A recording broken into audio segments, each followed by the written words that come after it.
Sebastián, Simona, Tania. Todos entrando de a poquito. Qué cosa más bonita. Volví, me extrañó. Hello, hello, hello. De nuevo por acá. Hola, profe. Hola, qué rico. Ya hicieron todas sus cositas, todo lo necesario para llegar descansaditos a la segunda hora después de un recreo bien largo, pero necesario. Ay, hay un sol muy bonito afuera. Los que tienen patio o balcón, aprovechenlo, tomen sol. Vitamina D, toda esa cosa. Que sea asomarse a la ventana, copuchar a los vecinos, lo que sea para distraerse, todo sirve. Y ver seres humanos. Tomás, ay, Tomás, ay, viene, Tomás, ya. Vamos a cerrar con esto. Qué linda la foto que tiene el Lindsay, me encantó. El sillón me encantó. Bárbara, ahí va a entrar. Listo. Ya, bueno, a medida que vaya llegando gente, vamos a dejarlos entrar y vamos a terminar esto, que es donde quedamos, lo de las leyes sociales. Catalina va entrando. Lo de las famosas leyes sociales, yo explicaba cómo de repente es una tendencia, una especie de cosa que se repite en el planeta, de la historia del planeta, no importa el lugar, no importa la época, como dicen por ahí, es algo que se repite en el tiempo y en el espacio. Este asunto de tener que andar peleando por lo que tú consideras un derecho, salvo raras excepciones, en general siempre hay que darla, hay que hacer una huelga, hay que hacer una marcha, hay que hacer una manifestación, hay que hacer un paro, hay que hacer alguna cosa. Y esto es precisamente lo que se trata de esto, estas cositas de acá, que son las primeras leyes sociales que se dieron en Chile. No son las únicas, pero son las más importantes. Entonces vamos a tratar de explicar un poquito de qué se tratan. Eh, a ver, lo primero que aparece ahí es esta cosa del Consejo Superior de Higiene Pública. El Consejo Superior de Higiene Pública fue creado, es un órgano, una especie de, de órgano asesor de los gobiernos de la época, y la función es difundir, propagar y enseñar sobre higiene. Eh, Vigilar, por ejemplo, que cuando se construye una casa tenga las cosas necesarias para conservar la higiene. O sea, ya las casas debían tener alcantarillado, debían tener agua o los conjuntos habitacionales. En los colegios, decirle a los niñitos, oye, estos son los microbios producen esta cosa. Había que enseñarlo en los colegios, a la dueña de casa, a la mujer, la señora que cocina, decirle, señora, hay que lavarse las manos. Fija. O sea, hay un tema de campañas de higiene pública, de promoción en la vivienda, en los colegios, de la construcción de los colegios, de lo que se enseña en los colegios. O sea, el tema de la higiene eh, por todos lados. Ya, ese es como el gran objetivo del Consejo Superior de Higiene. Luego está el año 1906 el tema de las habitaciones obreras. A ver, en otro curso me preguntaron si esto tenía que ver, por ejemplo, con que en muchas partes, como aquí en Quilpué, aquí cerquita, incluso al ladito, en la cuadra al lado donde vivo yo, que existan estas poblaciones que tienen nombre de empresa. Por ejemplo, acá al lado está la población Carosi, y más allá está la Villa Magisterio, la población de la Chilena Tabaco y otras más. Decía, sí, tiene el mismo sentido, pero todas esas son posteriores. Esta que está acá es la primera, la más antigua, y que tiene que ver con que el Estado pide y encarga que se construyan casas para los trabajadores. Es decir, a ver, una persona común y corriente, si puede, se construye su casa, o alguien construye dos, tres casas, las vende, y la gente con plata obvia se construye sus palacios. Pero aquí tenía que haber disponible casas que fueran baratas, casas que fueran para obreros. Por eso dice ley de habitaciones obreras. Es como, a ver, ¿te has fijado un fenómeno raro que ocurre hoy día? Y es que cuando tú ves qué cosa se construye, por una parte tienes todo lo que hace Serviu, que son los departamentos o las viviendas sociales, que tienen fama de mala y fama de chica y fama de muchas cosas. Y por otro lado tienes a las empresas constructoras, que siempre te construyen condominios y siempre son casas enormes y caras, o departamentos que tienen 20.000 agregados, como el quincho, la piscina, esto, lo otro, y también sale el súper caro. Y tú te quedas en un mundo intermedio que dices, bueno, pucha, o es Serviu, que me dicen que son todas malas, y siempre las construyen como en la punta del cerro, o es esto otro, pero que más encima es enfermantemente caro. La ley de habitaciones obreras lo que solicitaba era de que se construyeran casas accesibles para las personas. Es como si te dijera ya, hagamos departamentos para la gente, pero no le metamos piscina, no le metamos quinchos, no le metamos gimnasio, terraza y todo ese montón de cuestiones que solamente van a hacer más caro el departamento. ¿Por qué no hacemos simplemente departamentos normales para que lo ocupe gente normal? Era la idea de la habitación obrera, que se construían por montones, en pasajes. Los edificios de departamento no existían en 1906, pero sí la idea de casas, te fijas, en diferentes barrios, accesibles. Y con eso fuiste solucionando el tema de la escasez de vivienda. Y un detalle interesante, desde esa época comenzaron a aparecer empresas dedicadas a construir casas para obreros, empresas especializadas en construir, o sea, aparecieron las empresas constructoras, las inmobiliarias, aparecieron en esos años, pero con un carácter mucho más simple. Ya, había que construir habitaciones para obreros. Luego está el año 7 la ley de descanso dominical. Eh, la ley de descanso dominical es eso, no hay mucho que explicar.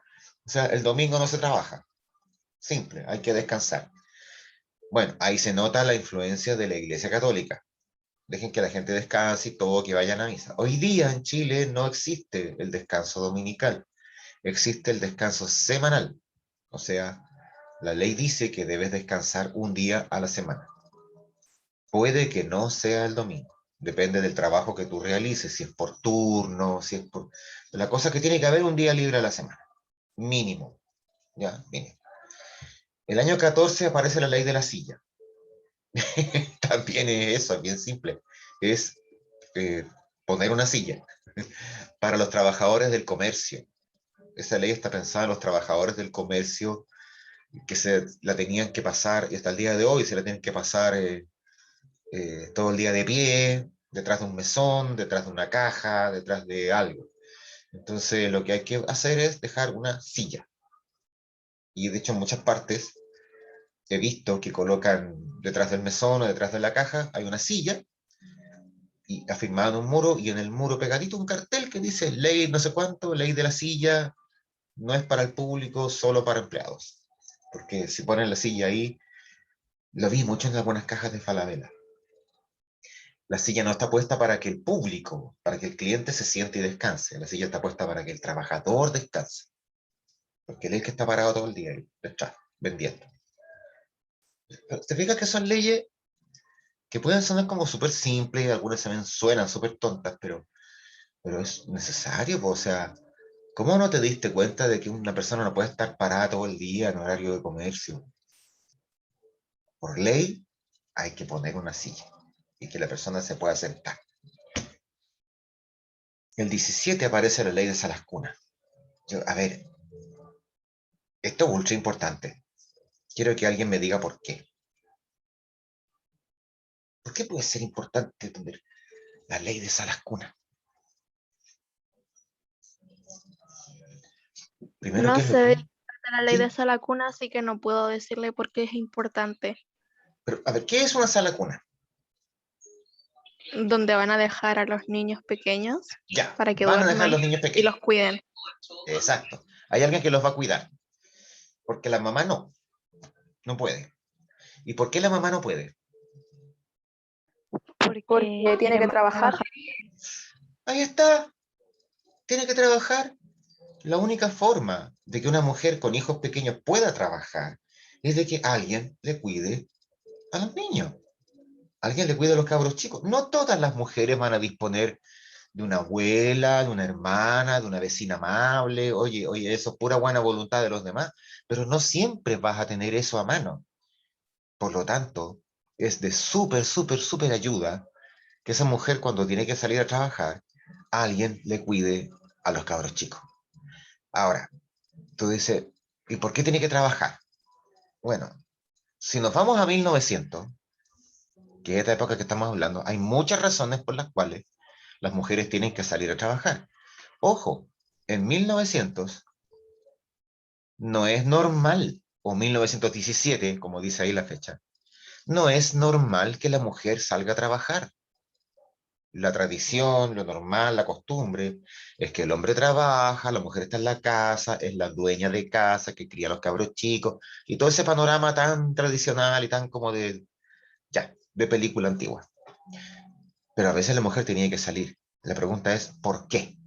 Y ahí vienen varias razones. La primera, si usted recuerda, hablamos antes de que podían haber accidentes en el trabajo, podían haber enfermedades que afectaban al trabajador, o diversas razones que provocaran o la invalidez o la muerte del trabajador. Y esa señora va a quedar viuda. Viuda y con cabros chicos. ¿Qué tiene que hacer? Salir a trabajar. ¿Te fijas? Otra razón importante, bueno, hablé de que quedaba viuda. Puede que un tipo que sea minero tiene un accidente y ya después le quiebran una pierna, qué sé yo, cualquier cosa, queda inválido, queda enfermo, no puede trabajar. Bueno, si no puede trabajar él, tiene que salir ella. Y si él está en cama, enfermo, postrado por algún accidente, cosa que es muy común.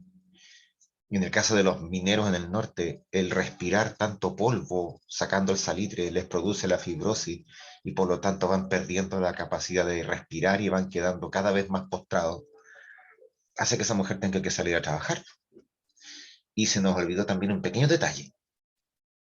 Cuando yo hablé al principio de la convivencia en la familia, de la cantidad de alcoholismo, de violencia intrafamiliar, también hay un factor importante que es el abandono, o sea, los hombres que se van. Que la otra vez lo escuché como un chiste, pero es cierto.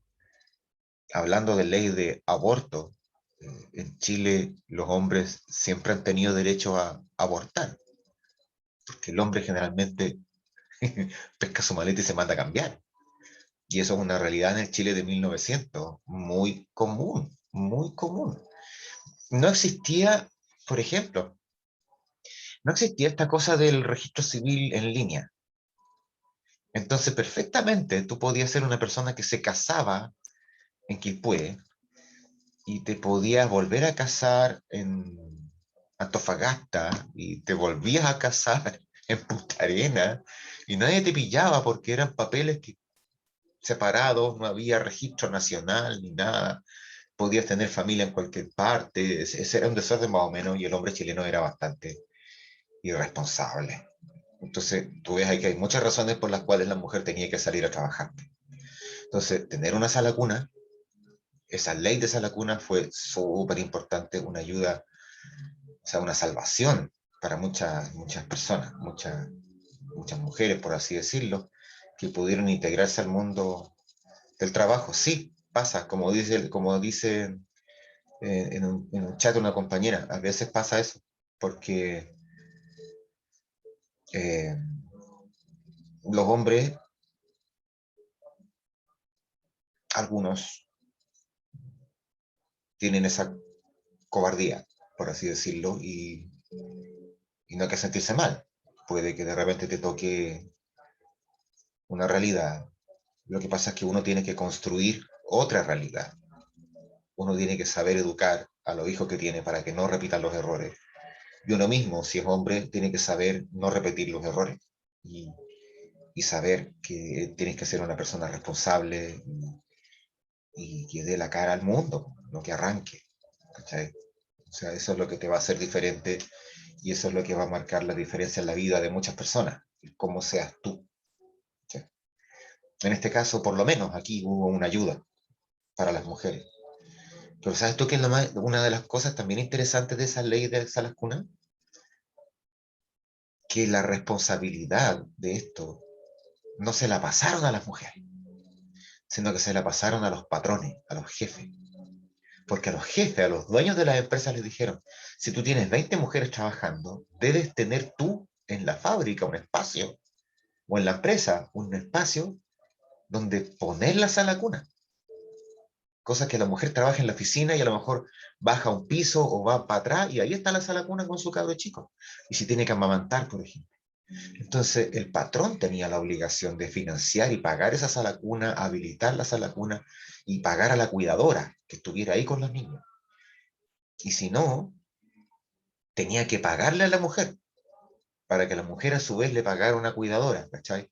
Pero la responsabilidad pasa a ser del patrón, no de la mujer, porque más encima le van a poner un cacho encima a la mujercita, otra responsabilidad más. No. Entonces la idea era ayudar, ayudar. Y habiendo tanta gente que habla de provida y los niños para arriba, niños para abajo, bueno, ahí está el mejor ejemplo. Los niños se cuidan, se ayuda a la mamá, porque la mamá tiene que trabajar para sostener a esos niños. Hay que ayudar, no tanto criticar, ayudar. ¿Cachai? Eh, y la última, diría que esa ley de... respecto de las trabajadoras femeninas. Hay una cantidad de mujeres. La ley hoy día, si mal no recuerdo, te pide una cantidad de 20 mujeres en edad fértil. Me explico. Si en tu empresa hay trabajadoras, mujeres que tengan 60 años, esas ya no cuentan. Hable de edad fértil. Y la edad fértil en la ley chilena considera a la mujer que va de 15 a 50 y... A ver, ponele de 15 a 50 años. Significa que si en tu empresa hay más de 20 mujeres entre 15, bueno, obviamente no va a haber trabajadoras de 15, se entiende, ¿no? Pero si hay mujeres en ese grupo de edad de 15 a 50, grupos de 20, ese empleador debe tener una sala cuna. O por último, si no tiene la sala cuna, debe pagar el servicio de sala cuna. Toda esa información, ¿sabe dónde la buscan? Inspección del trabajo. Porque como digo yo siempre, los derechos son letras escritas en un papel. Si tú quieres que funcionen, tienes que leer el papel y luego ir a la institución que debe hacer que el papel funcione. La inspección del trabajo, el departamento de personal de tu propia empresa, la superintendencia de algo. Si para eso tenemos un estado lleno de oficinas, pues, hagamos que las oficinas funcionen. ¿Ya? Entonces hay que ir a preguntar, averiguar cómo se aplica. Si no hay una sala cuna, deben pagarme la plata para tener la sala cuna. Y ahí hay muchas otras cosas, muchos derechos que tienen que ver con las mamás, el de amamantar, el fuero maternal y un montón de cosas que se fueron haciendo con el tiempo, que fueron derechos conquistados. Cerramos con la ley de contrato de trabajo y seguro obrero. Dos temas distintos para la misma ley, año 24. El contrato de trabajo es un papel, documento legal, porque está ante notario. Y eso lo hace legal, obligatorio. Y ahí tú pones por escrito todas las cosas que son deberes y derechos. Pero la parte importante ahí, o la más ventajosa, es la de uno como trabajador, porque dice o debe decir clarito, ¿cuál es mi trabajo? A ver, por darte una idea. Imagínate que yo estoy en el liceo y me dicen ya, ponte a hacer clases de historia. Ya, pues, y para eso estudié, hago clases de historia. Y de repente viene el director, voy a apelar al director, son ejemplos, son de mentira, pero para que se entienda. Viene el director y me dice, oye, hay que limpiar los baños. Mm, ya, no es mi pega. A ver, te creo, hay un problema, hay una huelga, hay un paro, hay un conflicto, hay una necesidad urgente, todos podemos colaborar. ¿Ya? A nadie se le cae la corona por hacer alguna cosa diferente. pero que te ordenen hacer algo, trabajar en algo que no es lo tuyo, es diferente. Porque me dijeron, oye, hay una gotera en el techo, súbete al techo y tapa la gotera. Mm, no, pues. Mi contrato dice que yo estoy ahí para hacer clases de historia, no para tapar la gotera del techo, no para limpiar el baño, no para atender el kiosco. ¿Me entiendes? El contrato dice lo que debo hacer. El contrato dice lo que me van a pagar. Entonces, si tengo un contrato de profe dice que a fin de mes me pagan, que si yo tengo 1 millón de pesos a final de mes, eh, yo a final de mes espero que me paguen eso, porque si no me pagan, lo que está firmado es delito y los demando. ¿Cachai? Dice que me tienen que pagar a lo mejor el día 30 y me tienen que pagar el 30, no el 29, ni el 28, ni el día 10 del mes siguiente, no, 30. Tienen que decir cómo me van a pagar. ¿En efectivo? ¿En un depósito? ¿Con un cheque? ¿Con qué? O sea, además tiene que decir dónde voy a trabajar. En el liceo, en una sucursal, en la calle, afuera, en la vereda. O sea, la gracia es que estando por escrito, se hace obligatorio y entonces yo quedo protegido, porque ya nadie puede abusar de mí, ni cambiar las condiciones, ni cambiarme el sueldo, ni ninguna cosa. O sea, yo quedo protegido como trabajador. Obviamente también dice las cosas que debo hacer, po, porque aquí no todo va a ser felicidad. Dice que debo hacer clases, que debo cumplir un horario, cuál es el horario. También están mis obligaciones, ¿cachai? Pero ahí queda todo parejito y firmado. Y lo otro, el seguro obrero, también es súper importante porque comúnmente, si yo me remonto a 1910, pongámosle, y estoy trabajando en una fábrica aquí, ya, pues, bueno, una fábrica de herramientas, de partes de tren, una fábrica de rieles. ¿Ya? Estoy en una fábrica de rieles en Valparaíso, y de repente, pucha, se cayó un riel y me cayó en el pie. Fractura. Y el médico, primero tengo que ir al médico. Nadie lo va a pagar. O sea, me lo pago yo. Si es que, porque si no puedo pagarlo, no veo a nadie. Lo dejo ahí que se arregle solo. Y además me van a decir, si veo médico, me van a decir, oye, tenéis que estar en reposo un mes. Chuta, y un mes, y ese mes no voy a trabajar. Significa que nadie me va a pagar el sueldo. Nadie. 0 pesos. Y seguramente el patrón, el dueño de la fábrica va a decir, ah, este gallo está todo, ya no me sirve. Chao, te fuiste. Que venga otro. O sea, más encima perdí el empleo. Eh, una ley de seguro obrero dice, primero, que a todas las personas se nos va a descontar una cantidad de plata. O el patrón, el jefe, va a tener que ponerse con una cantidad de plata. Y de hecho la ley hoy día dice eso. El jefe, el patrón, el dueño de la empresa, tiene que ponerse con platita para pagar un seguro de accidentes del trabajo. Entonces, si a mí me pasa algo en el trabajo, me van a atender, voy a recibir atención médica y a mí no me va a costar plata, porque esto va a ser un seguro, ¿ya? El seguro se paga todos los meses y si lo necesitas, lo usas, pero no tiene por qué costarte porque estuviste quizás cuánto tiempo pagándolo, esa es la idea del seguro. Y si después me dicen un mes de reposo, bueno, un mes voy a estar en mi casa y el seguro me va a pagar el sueldo, no el patrón, pero el seguro me tiene que pagar el sueldo mientras yo esté reposando por culpa de ese accidente que tuve en el trabajo. O primero me garantiza que no me van a echar por estar enfermo, por estar accidentado. Se me cayó un riel en el pie, tengo fractura en el pie. No es culpa mía. Eh, no me pueden echar. Pueden contratar un reemplazo, pero en cuanto yo vuelva, el reemplazo se va, mi trabajo queda seguro. Me tienen que pagar el sueldo mientras esté reposando, el seguro me lo va a pagar.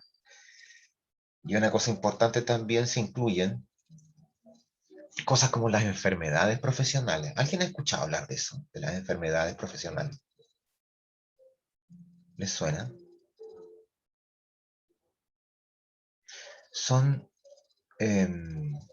enfermedades que vienen por el trabajo que tú realizas. hay trabajos que provocan enfermedades. Suponte, si yo voy a ser una persona que carga mucho peso, suponte, en la feria, eh, puedo terminar con ciática, puedo terminar con lumbago. De hecho, si ustedes observan, abren los ojitos y observan, verán que a las personas que cargan peso se les exige una especie de faja que aprieta la cintura y tiene unos como suspensores aquí del hombro hacia abajo. Estás protegiendo la parte lumbar. Incluso en Chile hay una ley que dice que las personas no pueden cargar más de X cantidad de kilos. Creo que son 20 kilos las mujeres y 40 los hombres. Sobre eso es ilegal que una persona cargue peso. No pueden decirte, oye, llévate eh, trabajar en plantas nucleares. Todo cuenta. Hoy día todo cuenta. Si es un trabajo igual, pues, o sea, no importa dónde, es un trabajo. Eh, de hecho, trabajar en plantas nucleares, al igual que trabajar como, ¿cómo se llaman esto? Radiólogo. O sea, el tipo que te toma la radiografía, el que hace el examen de imagen o los de imagen, son tipos que tienen posibilidad muy alta de enfermedad tipo cáncer, por el tipo de radiación a la que están expuestas a cada rato. ¿No te has fijado cuando toman radiografía? Siempre se esconden detrás de una casucha de una pared de plomo o se ponen un delantal súper pesado que es plomo justamente para evitar esa exposición, porque tú te puedes tomar una radiografía al año. Ellos toman 10, 20, 50 radiografías al día. Así que la cantidad de radiación que reciben es bastante alta. Esa es una enfermedad profesional. Fija, el cargador de algún lugar que se enferma del lumbago o la espalda por cargar peso, esa es una enfermedad profesional. Eh, el Creo que minero, ¿quién? los mineros igual se enferman de los pulmones de tanta tierra que inhalan. Sí, el mismo polvo del trabajo que ellos realizan les produce lo que se conoce como la fibrosis pulmonar. El pulmón se endurece. Entonces pierde esa capacidad como de inflar. ¿Te fijas cuando uno respira? Que se infla y se desinfla. Esa capacidad, imagínate respirar polvo toda la vida, hace que eso después, el pulmón se va endureciendo y vas perdiendo esa capacidad. Entonces esa fibrosis pulmonar primero te hace que te jubiles mucho más temprano, pero además es una enfermedad profesional. Y los profes, pues, los profes, si yo estuviera, imagínate, en una sala con 50 alumnos, bullicioso, y el profe que generalmente terminan gritando para ser escuchados, los nódulos en las cuerdas vocales. Entonces, claro, operarte debe salir gratis porque es una enfermedad laboral. El hecho de operarte las cuerdas vocales te va a dejar varios meses callado, sin hablar. Alguien tiene que pagarte el sueldo. Entonces, para eso sirve la ley de seguro obrero. ¿Ya? Es muy parecido a lo que después para todo el mundo fueron las licencias médicas. ¿Ya? Pero aquí está pensado para el trabajador, la enfermedad que se produce por el trabajo o los accidentes que se producen por el trabajo. ¿Ya? Así que en resumen, la cuestión social, el conjunto de problemas que vive la gente trabajadora, muchos problemas de vivienda, salud, sueldo, alcoholismo, derechos, etcétera. Los sectores proletarios populares se organizan y de ahí nacen formas de asociación nueva como los sindicatos o los partidos de izquierda, de ahí nacen. Una forma importante de lucha o de pedir o exigir derechos va a ser la huelga. La oligarquía, la clase alta, no es capaz de enfrentar las cosas porque como vive en una burbuja, no ve lo que pasa afuera. Así que hay que esperar ciertos cambios que vienen del lado de la iglesia, de algunos partidos políticos como el Radical, o la misma aparición de partidos políticos que son definidos de izquierda o definidos como más pro empresario. ¿Ya? A ver, hablemos un poquito de los cuentos para que se vayan haciendo una idea. Cuando ponemos en la rueda, primero, yo creo que eh, todo el cuento habla de la pelea del gallo. Porque acuérdense que como para divertirse y hacer apuestas estaban las peleas de gallo, así como puede haber pelea de perro, pelea de un montón de cuestiones que son ilegales en Chile desde hace mucho tiempo atrás, pero como a veces hay ciertos lugares donde la vigilancia no llega, pasan. ¿Ya? Esto, la clave está en los últimos dos párrafos. ¿Qué le pasa al gallo cuando ya no sirve? ¿Qué le pasa al gallo cuando ya pierde esa última pelea? Hace que su dueño pierda plata en las apuestas. ¿Qué hace el dueño? Después de tanto sacrificio del gallo, después de tanto que le dio el gallo, perdió y el tipo, el dueño, agarra al gallo por las patas y lo lanza lejos. Y claro, el Baldomero Lillo ahí en forma muy poética dice, fue a dar contra un peral y luego los pétalos aterciopelados acariciaron su cuerpo sangriento. Oye, en el fondo significa, cuando tú ya no sirves, te van a desechar. No importa todo lo que le hayas dado a una empresa, esa empresa cuando ya no produces, esa empresa te va a desechar igual que un gallo de pelea que ya está muriéndose. Esa es la visión que tiene Baldomero Lillo. Entonces de ahí ustedes pueden sacar un lote de conclusiones. ¿Ok? Luego está este otro cuentito que se llamaba Irredención.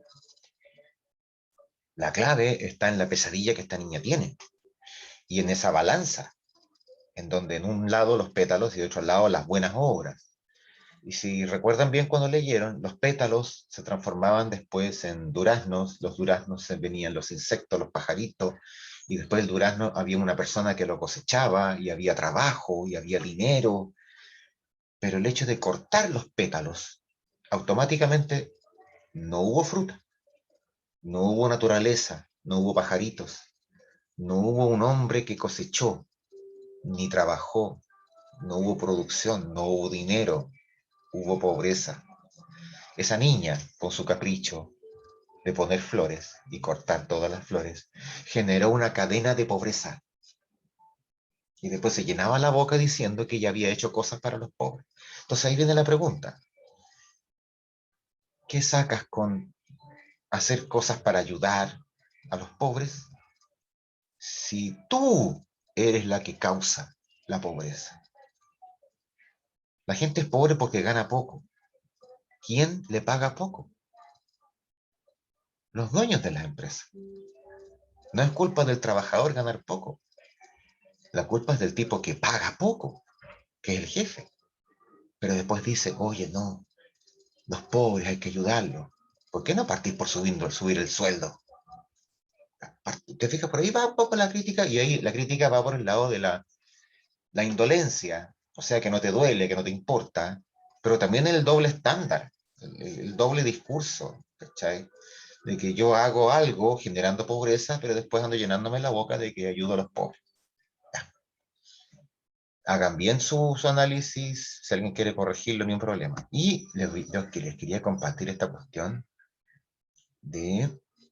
Espérate, estamos compartiendo pantallita. ¿Sí? Ahí está.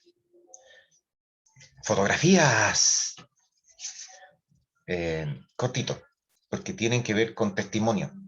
Todos estos son testimonios reales de la época de 1900, concentraciones en la Alameda. Esta es la misma concentración donde aparecen los bomberos, porque había incendios, porque había quema de cosas, porque había manifestaciones violentas, porque mire tú cómo quedaban los policías, o en este caso son militares, después de las protestas, porque lo expliqué la otra vez, po. Si viene un militar, un soldado, a pegarle en la cabeza o a dispararle a una persona en una protesta, y el otro se da cuenta y le forra un fierrazo en la cabeza porque así eran las cosas antes. Eran mucho más violentas que hoy día. La ambulancia lista para llevarse a la gente a los hospicios, centros de primeros auxilios. Una foto de mineros de la época. Fíjate que no hay ninguna medida de seguridad. Además tienen un sombrerito, no es un casco. Si te fijas ahí trabajando al sol en el desierto, a lo más llevar un pañuelo. Un sombrero para el sol y el pañuelo para la nuca, que no les llegue sol en la nuca y para taparse la boca y no respirar tanto polvo. Y un campamento, una salitrera, en que lo que más ves afuera son niños. Incluso hay una niña cuidando a su hermano chico, porque ya de chica tenés que hacer funciones de mamá, po. Tu mamá salió a trabajar, ¿quién cuida a los cabros chicos? Las hermanas mayores. Esto es en la escuela Santa María, antes de, el día, el día antes de la matanza. ¿Ya? Gente que está ahí buscando derechos sociales. Ahí los marinos yendo a la escuela. a empezar la balacera. Se aprecia ahí esa ametralladora Krupp, creo que era la marca, las ruedas, fija, con las cuales se le disparó a la gente para que se dispersara. Esa foto no es muy buena, esta es mejor. Los mineros, fíjate las condiciones de seguridad, te fijas, están como poniendo una viga para sujetar un techo. Ya algo se aprecia de que ha habido una especie de derrumbe, están a hombro armando las cosas, y fíjate la seguridad del muro, o sea, ahí te da la idea de cómo se trabaja. Mira esa foto, trabajo infantil. Bueno, mucha gente dijo, el perrito, qué lindo el perrito, pero trabajo infantil es terrible en esos años. Y estas son fotos de la famosa huelga de los portuarios en 1913 en Valparaíso, una marcha por la calle Conde. Aquí tenemos una concentración llamada en la Avenida Brasil. Y tenemos los resultados, el primer fallecido, el primer muerto de esa marcha, porque aquí las balas iban y las balas venían, pero obviamente los que más disparan eran los agentes represivos del Estado, que tenían armas de fuego muchas y metralleta y todo lo demás. Y la gente respondía como podía. Por ejemplo, ahí ese es el edificio, eso está en Plaza Sotomayor hoy día. Bueno, el edificio no, ya no existe. El edificio de la Compañía Sudamericana de Vapores, que fue quemado por los trabajadores en protesta. Y un poco más allá, en Calle Esmeralda, otro edificio quemado por los trabajadores por ser un diario mentiroso, según decían en la época, el diario El Mercurio. También un edificio que fue quemado. O sea, como tú ves, y los marinos que participaban formados ahí en Plaza Sotomayor, listos para buscar mantener el orden. Si te fijas bien, el tema este de la represión es muy común, es muy repetitivo. Y cerramos con esta propuesta, que para que vean que el arte siempre es una manifestación de crítica. El arte, la foto, el dibujo, siempre dice algo, ¿ya? Es como cuando ves esto. Esto es un mural aparecido en Indonesia, en alguna parte como de Asia. Y si lo miras bien, está diciendo, es súper claro. Tú lo ves y lo entiendes al tiro. Estos bichos, ¿qué son? Este trabajador aquí. Este es un trabajador de la salud. Y eso es el coronavirus. Esto es lo que conocen como la primera línea de la salud. Sí, el COVID con D, el COVID-19. Las conclusiones respecto del trabajo que hicieron antes no las he leído, pero perfectamente pueden haber llegado a otras conclusiones, así que no se hagan problemas. ¿Ya? Hay una interpretación social, pero puede haber otras interpretaciones. ¿Ya? Se me fue el tema, ya, se me ocurrió, se me fue. Ya. Pero les voy a mandar, eh, les voy a mandar al Classroom todo esto de las fotografías, porque hay unas que son muy buenas. ¿Saben qué? No, me quedé picado porque necesito ver, ustedes dirán, oye, el enredo de pantallas y de cuestiones que tiene este profe, pero necesito arte y protesta social. Ya, entonces reduzco, este lo cierro, me quedo con ustedes, compartimos pantalla y nos vamos acá de nuevo. El arte social como protesta. Estamos ahí, ¿cierto? Fíjate ese niñito. No quiero, voy a pasar de largo porque esto es como muy depresivo. Esto es una pintura de Picasso sobre Segunda Guerra, ¿ya? Y este también tiene que haberlo visto muchas veces. El arte siempre tiene que ver con crítica. Entonces, por eso Baldomero Lillo, por eso los cuentos. Vean ustedes, y si no pueden con el texto, agarren una foto. Se las voy a mandar. ¿Ya? Interpretenla, critíquenla, analícenla y, y lo envían.